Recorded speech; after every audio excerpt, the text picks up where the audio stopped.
Hi, this is Russ Jeffers from mobileburn.com, and here I have the new HTC Desire C.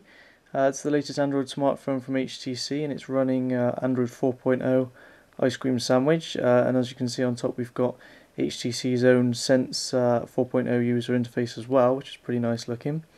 The device itself is a pretty small device. It's sort of lower down in the range, but you can see compared to the HTC One X here, it's quite a lot smaller, and the screen also is appreciably smaller.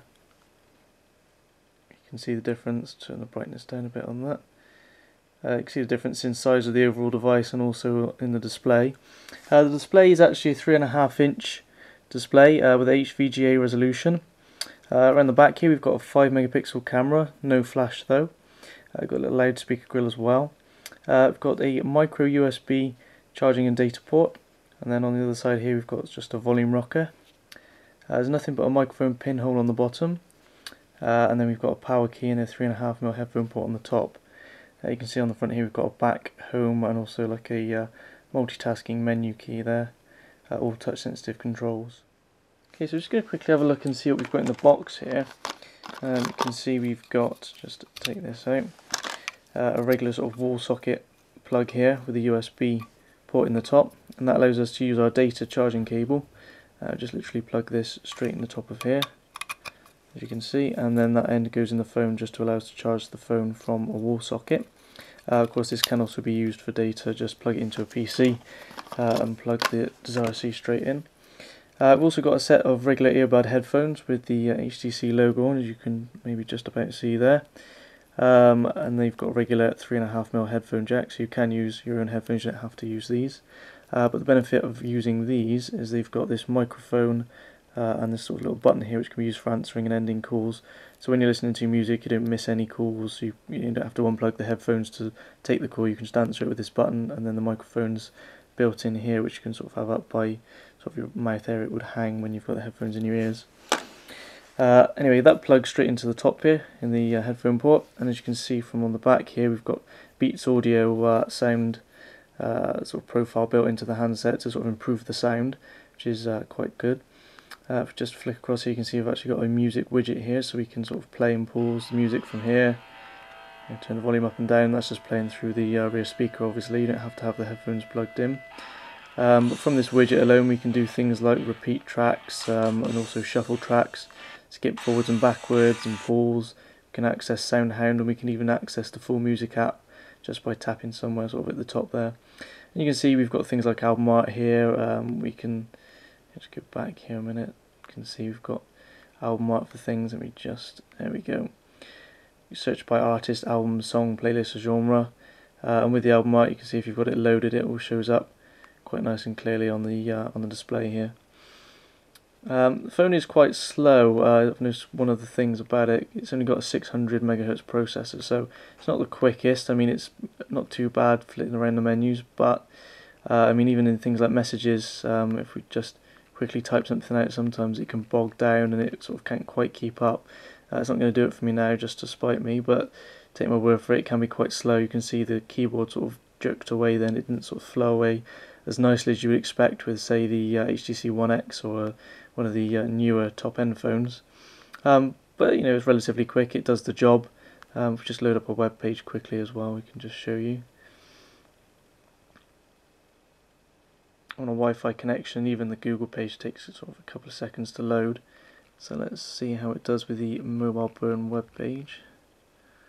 You can see there it's sort of taking a while to keep up with me as I enter the web address there as well.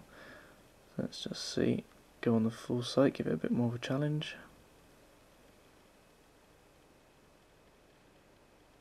You can see nothing really happens for a little while. And this is on a Wi-Fi connection with a full 50 meg broadband connection. But yeah, eventually it loads up relatively quick, but it's still, you can see there's sort of a bit of lag between what I'm doing with my thumb and actually what's happening on the screen. So it's not the quickest experience. You know, it's not quite as smooth as you would expect from a top-end device, but it is of course a low-end, a cheaper device. So I suppose you expect maybe a little bit of lag, but it's quite a lot of lag for me. I think it's more than I would have hoped to have in this handset. Also, as I said, the screen's only HVGA, so it's not the best resolution for browsing the web. I mean, already we're not that far zoomed out, and this text is quite jaggy and difficult to read. So you know, the screen resolution's not as good as I would have liked either. I mean, the specs of this phone mostly match the HTC Wildfire S, which was released over a year ago. You know, the same processor speed, the same megapixel camera, the same resolution of the screen, even though the screen is slightly bigger this time around. I mean, the only real upgrade you get is the slightly bigger screen. You get double the memory inside. We've got 4GB built into this, and also you can upgrade it with a micro SD card, which I'll just show you now. If I just pull the rear cover off, we've got a micro SD card slot here. You can see the whole internal's red, which is quite neat, including the battery. And it takes regular SIM cards under here as well, not micro SIM. But yeah, I just find that really in a year I would have hoped that HTC would have sort of upped the specs of their low-end devices a bit more, whereas it seems to be mostly stuck with the same specs as previously. It's also got the same size battery, 1230 mAh battery that was in there. Of course, you do get ice cream sandwich. You can see we've got sort of the multitasking menu here.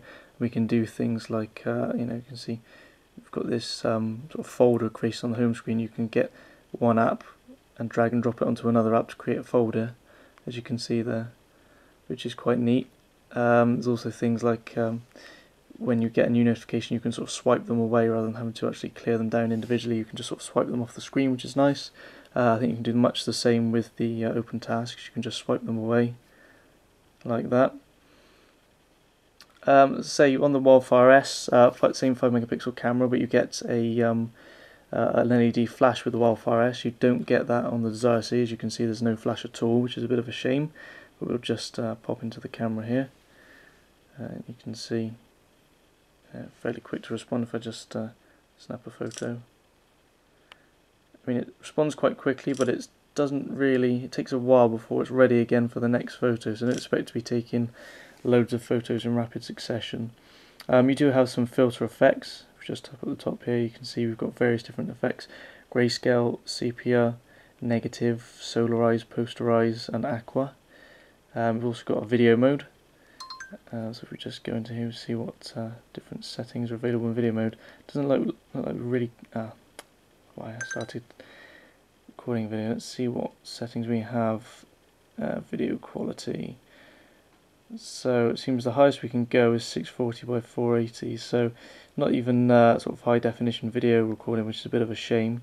But I suppose that's due to the processor speed. But generally the camera's alright for what you would expect for a 5-megapixel unit. I mean, it's not the best in low light, obviously, because it's got no flash. But you know, it's not too bad for a low-end device like this. Okay, so once you've taken your videos and your photos, you can go into the gallery to view them. You can do that straight from the camera as well. You can see if we just pop up here, it shows them all as different thumbnails, and you can see the videos come up with this sort of little play icon on them. You can open them up in portrait and flip the phone on its side to put them into landscape view. And just flick through, easy peasy. Then when you come to a video, so you get the play view, the play icon here, sorry. You can just hit that to play the video back. So here's one from the other night. See, the quality is not brilliant. You can see when the ball moves in a minute as well, it doesn't handle motion particularly well. You know, the frame rate is quite low. But it's decent enough for watching back on the screen. You know, it's certainly not HD, but then the screen on the phone is not HD, and I'm not sure that if you're buying this phone, you'd necessarily sort of upload the videos to a computer or a DVD player to actually play them back on an HD screen anyway. Probably best for just sort of sharing with friends on Facebook or something like that. So yeah, it's got all the usual bits and pieces on it. The only thing is I'm just a bit disappointed in the fact they haven't updated the actual hardware very much since the HTC Wildfire S.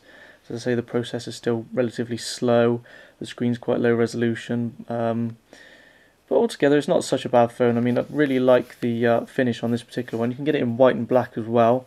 As you can see, this red one is quite nice looking, sort of like a matte finish to it, and it's sort of a soft touch plastic too. So it's quite a nice finish.